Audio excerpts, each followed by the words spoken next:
Assalamualaikum dan salam Malaysia Madani. Saya Nur Adliah Syarha binti Muhammad Syarizal.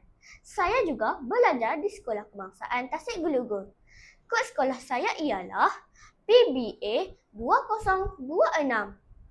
Pada hari ini saya sangat teruja untuk berkongsi cerita berkaitan novel yang telah saya baca yang bertajuk Di Mana Abang Saya. Ayuh kita dengarkan. Baiklah kawan-kawan, buku ini juga ditulis oleh seorang penulis wanita yang bernama Zila Zay, diterbitkan pada 1 Julai 2008 oleh PTS Publishing House.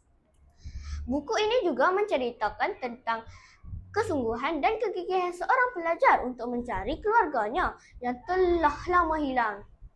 Tema utama yang terdapat di dalam novel ini ialah semangat, kekeluargaan, nilai persahabatan yang tidak mengenal erti putus asa.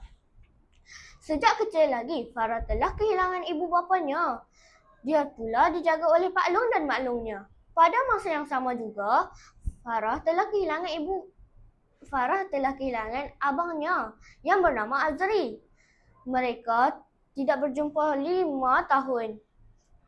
Pak Long dan Mak Longnya berasa berat hati untuk melepaskannya ke bumi asing. Tetapi dia tetap tidak berputus asa sehinggalah dia memenangi cerpen keren bertulisannya tempat pertama. Dia juga mempunyai RM RM10,000. Dia pula dia terbang ke Switzerland.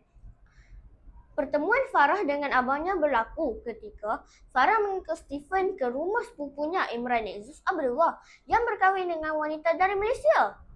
Semasa mengada majlis sambutan hari jadi anaknya, alangkah kecilnya dunia ini, rupa-rupanya Hana merupakan sepupu kepada Farah sejak kecil lagi.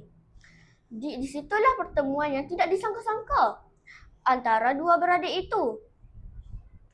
Baiklah kawan-kawan, pengajaran daripada cerita ini ialah Farah seorang remaja yang berjiwa kental dan tabah hati. Sekian, terima kasih. Bye.